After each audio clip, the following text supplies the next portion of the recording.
অস্তিত্বৰ সংকটত শিৱসাগৰৰ তিনি ঐতিহাসিক দৌল। শিৱসাগৰৰ ঐতিহ্যলৈ ভাবুকি কঢ়িয়াইছে বেদখলকাৰীয়ে। শিৱসাগৰৰ যমুনা জলাশয়লৈ আহিছে ভাবুকি। হয়, শিৱসাগৰৰ ঐতিহাসিক যমুনা জলাশয়লৈ বেদখলকাৰীয়ে ভাবুকি কঢ়িয়াই আনিছে। যমুনা জলাশয়ৰ লগতে শিৱসাগৰ পুখুৰী আৰু ঐতিহাসিক শিৱদৌল, বিষ্ণুদৌল আৰু দেৱীদৌল ক্ৰমাৎ অস্তিত্বৰ সংকটত ভুগিছে। প্ৰশাসনৰ চকুৰ সন্মুখতেই বেদখলকাৰীয়ে এফালৰ পৰা পুতি পেলাইছে যমুনা জলাশয়। অকল এয়াই নহয়, একাংশই আকৌ ঘৰৰ আৱৰ্জনা পেলোৱা ডাষ্টবিনলৈ পৰিণত কৰিছে যমুনা জলাশয়ক।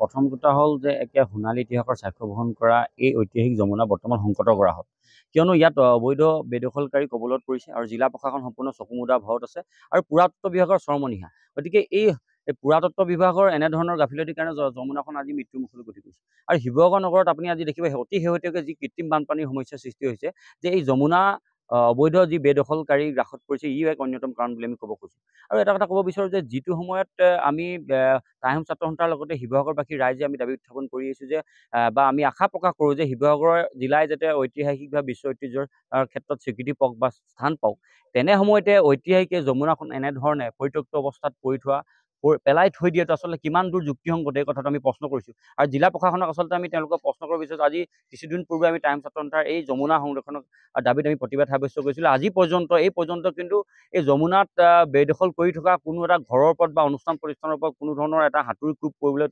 সক্ষম হোৱা নাই। আচলতে এই কথাটো আমি তাত অবুজ হাতৰ আছে। গতিকে আমি এটা কথা ক'ব বিচাৰোঁ যে এই যমুনা কেৱল মাত্ৰ যমুনা নহয়, ইয়াত যমুনাৰ দাঁতি কাষতে থকা দৌল দেৱালয়ৰ ঐতিহাসিক সম্পদসমূহ, ঐতিহাসিক পুখুৰীৰ লগত এটা পানী ভাৰসাম্যতাৰ এই কথা বতৰা জড়িত হৈছে। দৌলৰ আয়ুস যমুনাৰ লগত জড়িত হৈছে। গতিকে এই সকলোবোৰ বিজ্ঞানসন্মতভাৱে স্বৰ্গদেউসকলে যেনেধৰণে চিন্তা চৰ্চা কৰি নিৰ্মাণ কৰি থৈ গৈছে, তেনেধৰণে বৰ্তমান সময়ত যাতে বিজ্ঞানসন্মত চিন্তা চৰ্চা যাতে যমুনা সংৰক্ষণ হোৱাবধন কৰে, তাৰ আমি দাবী কৰোঁ। শিৱসাগৰৰ লগত এই যমুনাৰ সম্পৰ্ক ওতঃপ্ৰোতঃ। এই যমুনা শুকাই গ'লে শিৱসাগৰৰ ঐতিহাসিক শিৱদৌল, দেৱীদৌল, বিষ্ণুদৌলৰ ভৱিষ্যতলৈ ভাবুকি আহিব।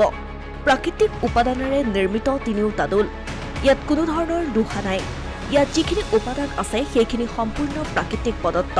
শিৱসাগৰৰ ঐতিহাসিক শিৱদৌল থিয় হৈ থাকিবৰ বাবে শিৱদৌলৰ তলত পানীৰ জেক থাকিব লাগিব, আৰু সেই জেক পানী ভাৰসাম্যতা ৰক্ষা কৰিব যমুনা আৰু বৰপুখুৰীয়ে। কিন্তু দুৰ্ভাগ্যজনক কথাটো হ'ল যে ৩৮ মিটাৰ বহল যমুনাৰ মাত্ৰ এতিয়া ২ মিটাৰহে বাকী আছেগৈ। বাকী সকলো বেদখলকাৰীৰ কবলত।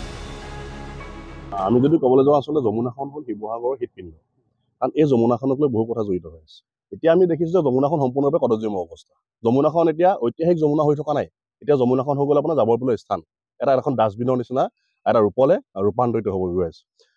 প্ৰথম কথা হ'ল, এই যমুনাখন আচলতে সংৰক্ষণৰ সৌন্দৰ্যবৰ্ধন যদি নকৰে, তেনেহ'লে আচলতে শিৱসাগৰৰ যি এক গৰিমা আছে, শিৱসাগৰৰ যি এক গৌৰৱৰ ছবি আছে, সেই ছবিত কিন্তু আঘাত সানি পৰিব। কিয়নো ইয়াত এই যমুনাখনৰ লগত শিৱসাগৰ পুখুৰীৰ কথা জড়িত হৈ আছে, ইয়াত আপোনাৰ শিৱদৌলৰ কথা জড়িত হৈ আছে, দেৱীদৌলৰ কথা জড়িত হৈ আছে, বিষ্ণুদৌলৰ কথা জড়িত হৈ আছে, এই ঐতিহাসিক সমলসমূহৰ কথা জড়িত হৈ আছে। এই যমুনাখন কিবা কাৰণতে যদি শুকাবলৈ হয়, তেনেহ'লে কিন্তু আমি সেই সম্পদসমূহ হেৰুৱাম। গতিকেলৈ আমাৰ কথা হ'ল কি, এই যমুনাখন আচলতে সংৰক্ষণৰ সৌন্দৰ্যবৰ্ধন কৰাৰ ক্ষেত্ৰত ইতিমধ্যে পলম হৈছে। তথাপিতো সৌসিদিনা মুখ্যমন্ত্ৰী মহোদয়ে যি এষাৰ কথা ব্যক্ত কৰি গ'ল, যমুনাখন সংৰক্ষণৰ ব্যৱস্থা ল'ব।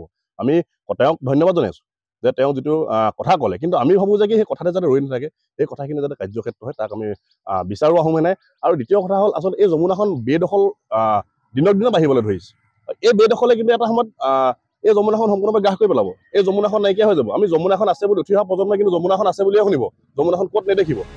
উল্লেখ্য যে ১৭৩৩ খ্ৰীষ্টাব্দত বৰৰাণী অম্বিকাই এই যমুনা খনন কৰিছিল। এই যমুনাৰ লগত সম্পৰ্ক আছে শিৱসাগৰ বৰপুখুৰী, আৰু বৰপুখুৰীৰ লগত গভীৰ সম্পৰ্ক আছে শিৱদৌলৰ। দৌলকেইটাৰ কাষতে থকা ঐতিহাসিক বৰপুখুৰী খন্দোৱাৰ সময়তেই সৃষ্টি কৰা হৈছিল এই যমুনা জলাশয়ৰ।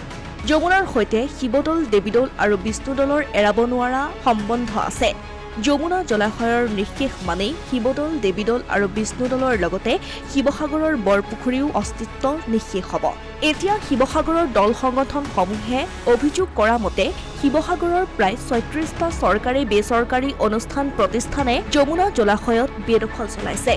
যদি সেয়াই সঁচা, তেনেহ'লে এইসমূহ সংস্থাৰ বিৰুদ্ধে প্ৰশাসনে কি ব্যৱস্থা গ্ৰহণ কৰিব, সেয়াহে হ'ব লক্ষণীয়। Asomiya Pratidin digital desk.